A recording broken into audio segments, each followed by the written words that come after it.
Hello welcome to talk of the town. Star హీరోలు సినిమాలు start చేసినప్పుడే రిలీజ్ డేట్ బ్లాక్ చేసుకుంటున్నారు. మిడ్ రేంజ్ హీరోలు కూడా ఎందుకు వచ్చిన రిస్క్ అని కాస్త ముందుగానే రిలీజ్ ప్లాన్ చేసుకుంటున్నారు. ఎటొచ్చి అప్కమింగ్ హీరోలే తమ సినిమాల్ని ఎప్పుడు రిలీజ్ చేయాలా అని ఇంకా ఆలోచిస్తూనే ఉన్నారు. మరి ఇంకా రిలీజ్ డేట్లు వెతుక్కుంటున్న ఆ హీరోలు ఎవరు? యంగ్ హీరోలు సినిమాలు చేస్తున్నారు కానీ ఇప్పటి వరకు రిలీజ్ డేట్ మాత్రం చెప్పడం లేదు. అసలు సినిమా ఎంతవరకు వచ్చింది, రిలీజ్ ఎప్పుడు అన్న టాపిక్ మాత్రం ఎత్తడం లేదు. నెక్స్ట్ మంత్ ఎండ్ సెప్టెంబర్ 25న రిలీజ్ డేట్ ఇచ్చిన సాయి ధరమ్ తేజ్ ఇప్పటి వరకు ఆ డేట్ ని కన్ఫర్మ్ చేయడం కానీ పోస్ట్ పోన్ అవుతున్నట్టు అనౌన్స్ చేయడం కానీ జరగలేదు.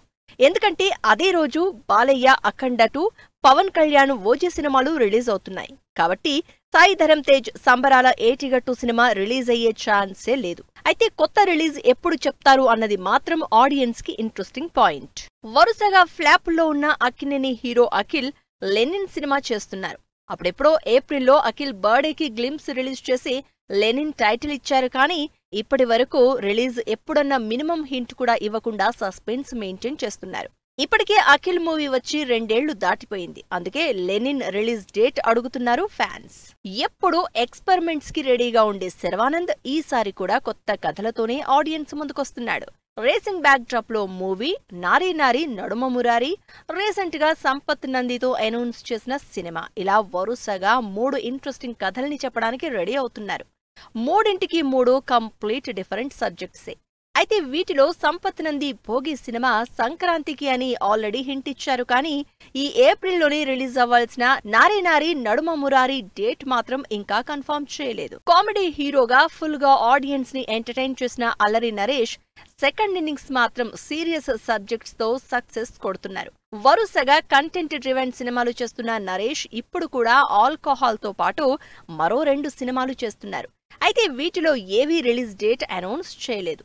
మరి ఈ 3 ఒక్కటైనా ఈ సంవత్సరం రిలీజ్ అవుతుందో లేదో. కార్తికేయ 2తో పాన్ ఇండియా వైడ్ గుర్తింపు తెచ్చుకున్న నిఖిల్ ప్రస్తుతం 2 భారీ సినిమాలు చేస్తున్నారు. అయితే ఈ 2 లాస్ట్ ఇయర్ నుంచి షూటింగ్ చేస్తూనే ఉన్న స్వయంభూ ఇంకా రిలీజ్ డేట్ కన్ఫర్మ్ చేయలేదు. ఈ సంవత్సరమే రిలీజ్ అనుకున్నా ఇంకా షూటింగ్ అవ్వకపోవడం, ఆల్రెడీ మాక్సిమం డేట్లు హీరోలు బుక్ చేసేసుకోవడంతో ఏ డేట్ కి వస్తాడా అని క్యూరియస్ గా ఉన్నారు జనాలు. తెలుగులో 1-2 తప్ప మిగిలిన సినిమాలన్నీ పెద్దగా ఆడియన్స్ ని ఎంగేజ్ చేయలేదు సందీప్ కిషన్. అయితే ఈసారి మాత్రం ఎంటర్టైన్మెంట్ తో పాటు సక్సెస్ కూడా గ్యారెంటీ అంటున్నాడు. సందీప్ కిషన్ కెరియర్ లో మంచి సక్సెస్ కొట్టడానికి చేస్తున్న ప్రయత్నాలు అన్నీ ఇన్ని కాదు. తమిళ్లో ఈ హీరోకి మంచి సక్సెసే వస్తున్నా తెలుగులో మాత్రం అంత షైన్ అవ్వడం లేదు. అందుకే ఈసారి తమిళ్లోనే క్రేజీ ప్రాజెక్ట్ తో ఆడియన్స్ ముందుకొస్తున్నారు. తమిళ్ స్టార్ హీరో విజయ్ కొడుకు జసన్ డైరెక్టర్ గా పరిచయం చేస్తూ యాక్షన్ మూవీ చేస్తున్నారు సందీప్. అయితే ఈ సినిమా షూటింగ్ స్టార్ట్ అయి చాలా రోజులైనా రిలీజ్ డేట్ ఊసే ఎత్తడం లేదు. కెరియర్ లో ఇప్పటి వరకు ట్రై చేయని హారర్ కామెడీ జానర్ లో కొరియన్ కనకరాజుగా ఇంట్రెస్టింగ్ రోల్ చేస్తున్నారు వరుణ్. మేర్లపాక గాంధీ డైరెక్షన్ లో తెరకెక్కుతోన్న ఈ సినిమా గ్యారంటీగా ఫ్లాప్లకు బ్రేక్ వేస్తుందని కాన్ఫిడెంట్ గా ఉన్నారు. అనౌన్స్మెంట్ వీడియోతోనే ఇంట్రెస్ట్ క్రియేట్ చేసిన వరుణ్ తేజ్ ఈ సినిమాని ఎప్పుడెప్పుడు రిలీజ్ చేస్తాడా అని వెయిట్ చేస్తున్నారు. అయితే వరుణ్ మాత్రం అసలు సినిమాకి సంబంధించి రిలీజ్ డేట్ కాదు కదా, సింగిల్ అప్డేట్ కూడా ఇవ్వడం లేదని కంప్లైంట్ చేస్తున్నారు జనాలు. సంవత్సరానికి మినిమం 2 సినిమాలు రిలీజ్ చేసే విశ్వక్ ఈసారి మాత్రం స్లో అయ్యారు. ఇప్పటి వరకు మాస్ క్యారెక్టర్ లో కనిపించిన విశ్వక్ ఈసారి పోలీస్ రోల్లో ఒక సినిమాతో పాటు అనుదీప్ డైరెక్షన్ లో కామెడీ ఎంటర్టైనర్ గా పంకి సినిమా చేస్తున్నారు. ఇప్పటికే సినిమా స్టార్ట్ అయి 6 నెలలవుతున్నా ఇంకా రిలీజ్ డేట్ మీద హింట్ కూడా ఇవ్వలేదు విశ్వక్. ఆనంద్ దేవరకొండ కూడా వరుసగా సినిమాలు రిలీజ్ చేస్తున్నా ఈసారి మాత్రం నెక్స్ట్ సినిమా రిలీజ్ పెండింగ్ లోనే పెట్టాడు. లాస్ట్ ఇయర్ గమ్ గమ్ గణేష సినిమాతో ఆడియన్స్ ముందుకొచ్చిన ఆనంద్ దేవరకొండ మళ్లీ ఓ బేబీ కాంబినేషన్ ని రిపీట్ చేస్తున్నట్టు 7 నెలల క్రితం అనౌన్స్ చేశారు. మరి ఈ సినిమా ఎంతవరకు వచ్చిందో, రిలీజ్ ఎప్పుడో అప్డేట్ కోసం వెయిట్ చేస్తున్నారు. హిట్ ఫ్లాపుల్ని పట్టించుకోకుండా సినిమాలు చేస్తున్న యంగ్ హీరోలు కూడా ఇంట్రెస్టింగ్ సినిమాలు అనౌన్స్ చేశారు. మరి వరుస ఆఫర్లతో బిజీగా ఉన్న ఈ యంగ్ హీరోల నెక్స్ట్ సినిమాల రిలీజ్ ఎప్పుడు? నాగశౌర్య ఈ మధ్య వరుసగా ఫ్లాపుల్లోనే ఉన్నాడు. అయినా బ్యాడ్ బాయ్ కార్తిక్ అంటూ ఈసారి టైటిల్ నుంచే ఇంట్రెస్ట్ క్రియేట్ చేస్తున్నాడు. రీసెంట్ గా సినిమా నుంచి ఫస్ట్ సాంగ్ రిలీజ్ చేసిన నాగశౌర్య లేటెస్ట్ గా మై డియర్ జనతా అంటూ మరో ఎనర్జెటిక్ సాంగ్ రిలీజ్ చేసి ప్రమోషన్ల స్పీడ్ చూపిస్తున్నారు. అయితే సినిమా రిలీజ్ మాత్రం ఇప్పటికీ సస్పెన్సే. శ్రీ విష్ణుకి సినిమాల రిజల్ట్ తో సంబంధం లేకుండా ఆఫర్లుంటాయి. ఏమాత్రం బ్రేక్ తీసుకోకుండా బ్యాక్ టు బ్యాక్ సినిమాలు చేసే శ్రీవిష్ణుకి 2 సినిమాలు చేతిలో ఉన్నాయి.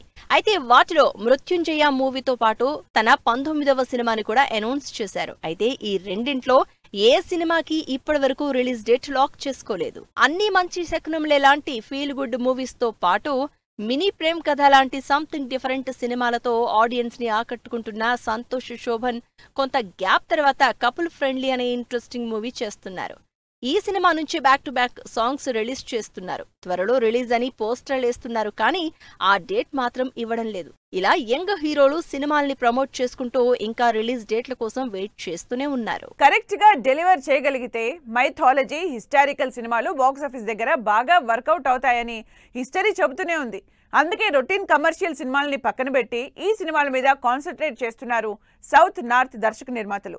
లేటెస్ట్ గా రిలీజ్ అయిన మిరాయ్ ఈ మైథలాజికల్ టచ్ ఉన్న సినిమాల మీద మరింత ఇంట్రెస్ట్ క్రియేట్ చేస్తోంది. మరి ఈ సినిమాతో పాటు తెరకెక్కుతున్న మైథలాజికల్ మూవీస్ ఏంటో చూద్దాం. సౌత్ లో కూడా మైథాలజీ బ్యాక్ డ్రాప్ లో సినిమాలు తెరకెక్కుతున్నాయి. రీసెంట్ గా తమిళ్ డైరెక్టర్ శంకర్ వెరప్పరి అనే హిస్టారిక్ మూవీ అనౌన్స్ చేశారు. కరణ్ జోహార్ నెట్ఫ్లిక్స్ ప్రొడక్షన్ లో దాదాపుగా 1000 కోట్ల బడ్జెట్ తో సినిమాని హాలీవుడ్ రేంజ్ లో చేయడానికి ప్లాన్ చేస్తున్నట్టు అనౌన్స్ చేశారు శంకర్. త్రివిక్రమ్, ఎన్టీఆర్ కాంబినేషన్ లో ప్లాన్ చేసిన మూవీ కూడా మైథాలజీ బ్యాక్ డ్రాప్ లో తెరకెక్కుతున్నదే. ఇప్పటి వరకు టచ్ చేయని మైథాలజీ సబ్జెక్ట్ తో కార్తికేయుడి రోల్లో ఎన్టీఆర్ హీరోగా సినిమా తెరకెక్కబోతుంది. ఈ సినిమా మినిమం 600 కోట్ల బడ్జెట్ తో తెరకెక్కుతుందని సమాచారం. తెలుగులో కమర్షియల్ సబ్జెక్ట్స్ కి మైథాలజీ టచ్ ఇచ్చిన జై హనుమాన్ మూవీ కూడా తెరకెక్కుతుంది. ప్రశాంత్ వర్మ డైరెక్షన్ లో వచ్చిన హనుమాన్ మూవీ పెద్దగా మైథాలజీని టచ్ చేయలేదు, కానీ జై హనుమాన్ లో మాత్రం మైథాలజీ డోస్ ఎక్కువే ఉండబోతున్నట్టుగా హనుమంతుడిగా రిషబ్ శెట్టి టీజర్ చూసి ఫిక్స్ అయిపోయారు ఆడియన్స్. కన్నడలో కూడా మైథాలజీ బ్యాక్ డ్రాప్ లో ఇంట్రెస్టింగ్ మూవీస్ తెరకెక్కుతున్నాయి. వీటిలో మైథాలజీని టచ్ తో బ్లాక్ బస్టర్ హిట్ కొట్టిన కన్నడ సినిమా కాంతారా కంటే పవర్ఫుల్ ఎలిమెంట్స్ తో, అంతకంటే ఎక్కువ ఇంటెన్సిటీతో తెరకెక్కుతుంది కాంతారా 2. కన్నడలో పంజుర్లి, వరాహస్వామి బ్యాక్ డ్రాప్ లో తెరకెక్కుతుంది కాంతారా 2. పాన్ ఇండియా స్టార్లు కూడా మైథాలజీ బ్యాక్ డ్రాప్ లో సినిమాలు చేయడంతో ఈ ట్రెండ్ ఇప్పుడు స్పీడ్ అందుకుంది. అశ్వత్థామ క్యారెక్టర్ లో అమితాబ్ బచ్చన్ పవర్ఫుల్ గెటప్ లో ఆడియన్స్ ని ఆకట్టుకున్నారు. ప్రభాస్, దీపికా పదుకొనే జంటగా నాగశ్విన్ డైరెక్షన్ లో తెరకెక్కుతున్న కల్కి 2 మహాభారతంలోని ఏ భాగాన్ని చూపించబోతున్నారో అని ఇంట్రెస్ట్ క్రియేట్ అవుతుంది జనాల్లో. బాలీవుడ్ లో 1000 కోట్ల బడ్జెట్ తో భారీ మైథాలజీ, హిస్టరీ సినిమాలు చేస్తున్నారు. అయితే సౌత్ లో కూడా అవే మైథాలజీ సినిమాల్ని అంతకంటే ఇంట్రెస్టింగ్ గా తెరకెక్కిస్తున్నారు. ఇప్పటికే ఆ పనిలో ఉన్నారు స్టార్ డైరెక్టర్లు. మైథలాజికల్ మూవీస్ ఫుల్ ట్రెండ్ అవుతున్నాయి. వీటిలో నితీష్ తివారీ డైరెక్షన్ లో Kannada star Yash one of the producer గా బాలీవుడ్ లో తెరకెక్కుతుంది రామాయణం. రణ్బీర్ కపూర్ రాముడిగా, సాయి పల్లవి సీతగా, కన్నడ స్టార్ హీరో యష్ రావణాసురుడుగా తెరకెక్కుతున్న ఈ సినిమాని ఏకంగా 4000 కోట్ల బడ్జెట్ తో చేస్తున్నట్టు అఫీషియల్ గా అనౌన్స్ చేసి షాక్ ఇచ్చారు ప్రొడ్యూసర్ నమిత్ మల్హోత్రా. 2 పార్టులుగా వస్తున్న ఈ సినిమా ఫస్ట్ పార్ట్ ని 2026 దీపావళికి, సెకండ్ పార్ట్ 2027 దీపావళికి రిలీజ్ చేస్తున్నారు. ఎప్పుడూ డిఫరెంట్ స్టోరీస్ ని ట్రై చేసే అమీర్ ఖాన్ ఈసారి 1000 కోట్ల బడ్జెట్ తో మహాభారతాన్ని ప్లాన్ చేస్తున్నారు. అంత పెద్ద స్టోరీని ఒకటే సినిమాగా చెప్పడం కష్టమని సిరీస్లుగా సినిమా చేస్తానంటున్నారు. ఈ సినిమా రాసుకోవడానికే టైం పడుతుందని, ఇండియన్ మైథాలజీ పవర్ ని ప్రపంచానికి చూపించేలా ఉంటుందని, ఇప్పటికే ఈ సినిమా పని కూడా స్టార్ట్ చేశానని చెబుతున్నారు అమీర్ ఖాన్. బాలీవుడ్ డైరెక్టర్ వివేక్ అగ్నిహోత్రి 2023లోనే మహాభారతం ప్రాజెక్ట్ అనౌన్స్ చేశారు. ఐయామ్ బుద్ధ ప్రొడక్షన్ లో భారీ బడ్జెట్ తో తెరకెక్కబోతున్న ఈ సినిమా 3 పార్ట్స్ గా ఉంటుందని సంవత్సరంన్నర క్రితం అనౌన్స్ చేశారు. పద్మభూషణ్ డాక్టర్ భైరప్ప రాసిన మహాభారతం ఆధారంగా పర్వ టైటిల్ తో మహాభారతాన్ని తెరకెక్కించబోతున్నారు వివేక్. ప్రస్తుతం ప్రీ ప్రొడక్షన్ జరుపుకుంటున్న ఈ సినిమా త్వరలోనే సెట్స్ మీదకి వెళ్లబోతుంది. Bollywood sensational director Ashutosh Gowariker, Rishab Shetty lead roles లో శ్రీకృష్ణ దేవరాయలు బ్యాక్ డ్రాప్ లో భారీ హిస్టారికల్ మూవీ ప్లాన్ చేస్తున్నారు. ఇప్పటికే రిషబ్ శెట్టి మరాఠా యోధుడు ఛత్రపతి శివాజీ బ్యాక్ డ్రాప్ లో ద ఫ్రైడ్ ఆఫ్ భారత్ అనే పవర్ఫుల్ హిస్టారిక్ మూవీ చేస్తున్నట్టు అనౌన్స్ చేశారు. ఇలా మైథాలజీ, హిస్టరీ బ్యాక్ డ్రాప్ లో పాన్ ఇండియా వైడ్ గా ఇంట్రెస్టింగ్ సినిమాలు భారీ బడ్జెట్ తో విజువల్ గ్రాండియర్ గా ఆడియన్స్ ముందుకొస్తున్నాయి. ఇది వాళ్ళ టాక్ ఆఫ్ ద టౌన్. మరో ఎపిసోడ్ లో మళ్ళీ కలుద్దాం. Keep watching 10 TV.